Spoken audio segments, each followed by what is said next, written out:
Cricket के मैदान से कोई अच्छी खबर नहीं है। 115 रन्स की डिफीट पाकिस्तान की टीम ने फेस की न्यूजीलैंड के अगेंस्ट चौथे टी20 में। सीरीज़ भी हार गए और इसके अलावा शाहीन शाह अफरीदी और शादाब खान की परफॉर्मेंस अगर बॉलिंग की देखी जाए तो इंतहाई बिलो एवरेज रही।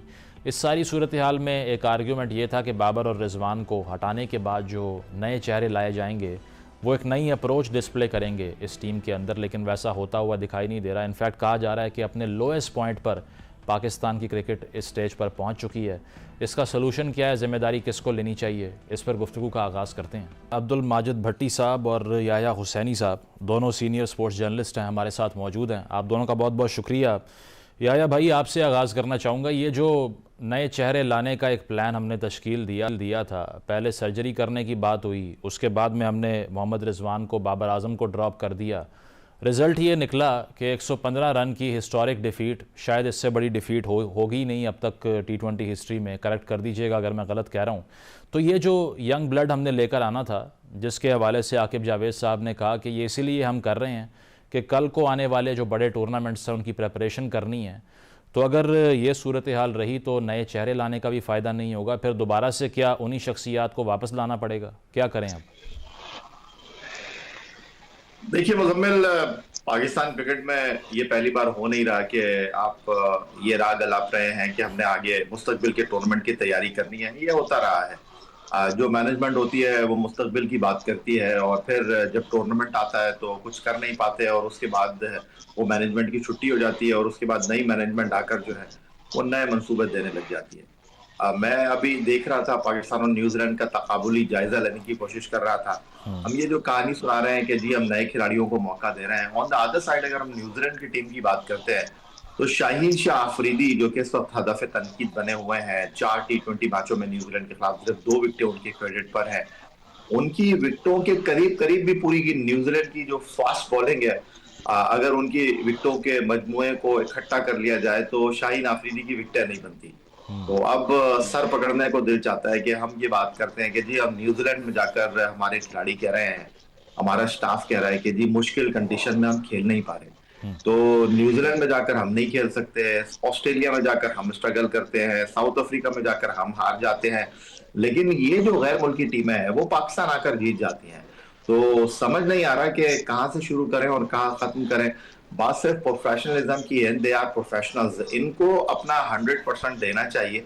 लेकिन पाकिस्तान क्रिकेट का अलमिया ये है कि जो कहीं कप्तान नहीं होता वो पाकिस्तान क्रिकेट टीम की कप्तानी लेकर कप्तानी सीख रहा होता है। जिसको कहीं मौका नहीं मिलता वो पाकिस्तान टीम में आकर जो है खिलाड़ी बनने की कोशिश करता है।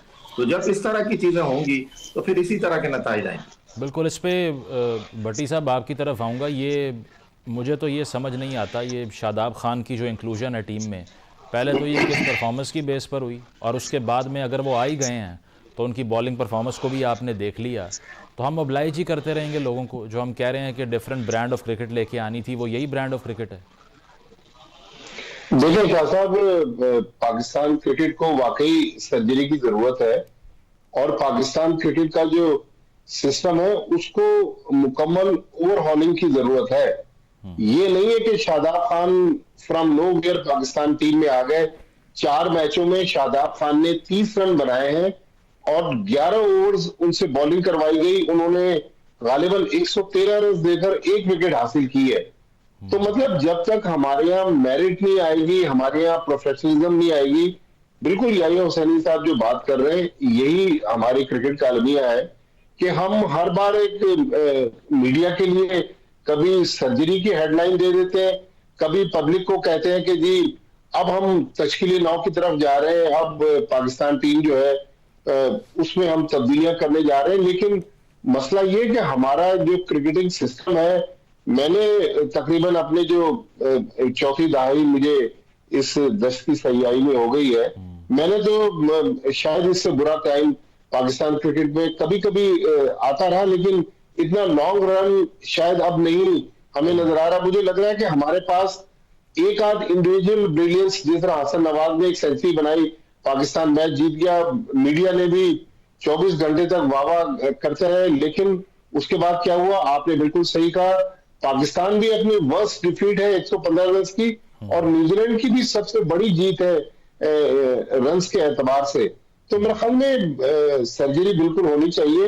नहीं, और भट्टी लेकिन साहब टीम सिलेक्शन जो है बॉलिंग जो हमारी स्पेशलाइजेशन हुआ करती थी, जिस तरह याया ने कहा भट्टी साहब कि अब जो प्रीमियम फास्ट बॉलर हैं quote and quote, Shaheen Shah Afridi एक ओवर में अगर 4 छक्के खा रहे हैं, इसके अलावा उनको और शादाब को कलेक्टिवली 98 रन कंसीड कर लिए उन्होंने, तो फिर हमने रिलाई किस पे करना है? वो भी अगर इन पिचेस पे भी शाहीन शाह परफॉर्म नहीं कर रहे तो फिर कहाँ करेंगे? डेड रबर पे करेंगे? साउथ एशिया के अंदर करेंगे?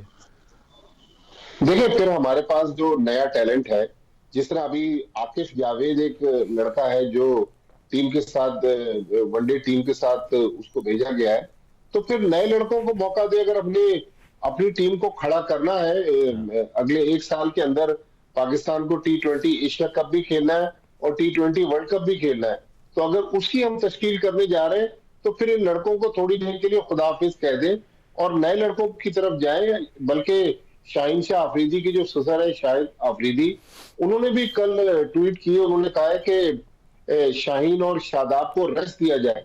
जब शाहिद अफरीदी ये बात कर रहे हैं तो ये बात फिर पाकिस्तान की selection committee, Pakistan cricket board और टीम मैनेजमेंट को समझ में क्यों नहीं आ रही? मेरे ख्याल में मेरिट जो है उसको जब तक हम एक क्राइटेरिया नहीं बनाएंगे, पाकिस्तान क्रिकेट में हमें इस तरह की बुरी खबरें मिलती रहेगी। या एक बात आप ही समझा दीजिए, वो ये कि एक वनडे टूर्नामेंट यानी कि चैंपियंस ट्रॉफी हारने के बाद मोहम्मद रिजवान को T20 की कप्तानी से हटा दिया और T20 का कप्तान उसको बना दिया जिसकी उससे पहले T20 टीम में जगह ही नहीं बन रही थी। 79 का स्ट्राइक रेट है सलमान अली आगा का। ये समझ आता है कि किस रीजनिंग के तहत हुआ है? देखिए, ये आई वॉश आपने एक लफ्ज सुना होगा, ये सिर्फ और सिर्फ वो है। मैं ये सोच रहा था कि शाहीन आफरीदी को और हारिस को आकिब जावेद ने जो है वो क्यों T20 टीम में रखा और वनडे टीम से ड्रॉप किया। तो बड़ी दिलचस्प सूरत हाल है कि आपने मुस्तकबिल में T20 क्रिकेट खेलनी है, वनडे क्रिकेट तो है ही नहीं। तो दिखाने के लिए तो आपने देखा कि यार हारिस को आपने ड्रॉप कर दिया, शाहीन को आपने ड्रॉप कर दिया, लेकिन पाकिस्तान तो वनडे क्रिकेट खेल ही नहीं रहा। मेरा ख्याल है कि आटे में नमक के बराबर आपने अब वनडे क्रिकेट खेलनी है। जो आपने बात की रिजवान को चैंपियंस ट्रॉफी जो 50 ओवर का टूर्नामेंट था उसकी बुनियाद पर आपने T20 की कप्तानी से हटा दिया। चले, मैं मानता हूं, ठीक है, आपने कुछ करना था, आउट ऑफ द बॉक्स जाना था, बात समझ आती है। लेकिन आप मेरिट की बात कर रहे हैं जिस तरह माजिद भट्टी साहब, हम टीम का रोना रो रहे हैं।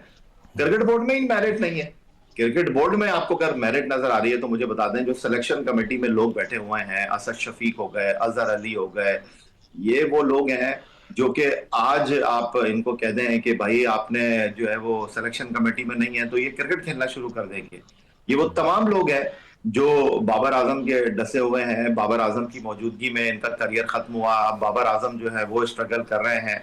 आप जब तक प्रोफेशनलिज्म पाकिस्तान क्रिकेट में नहीं लेकर आएंगे, पाकिस्तान क्रिकेट इसी तरह डगमगाती रहेगी। चलें ठीक है, न्यूजीलैंड की कंडीशन मुश्किल है, हम हार गए। चैंपियंस ट्रॉफी में कौन सी कंडीशन थी? हम 2023 का वर्ल्ड कप इंडिया में जाकर आ रहे हैं, वहां तो एशिया की कंडीशन थी, हम डिलीवर नहीं कर सके। America West Indies world cup में वहां हम अमेरिका से हार गए।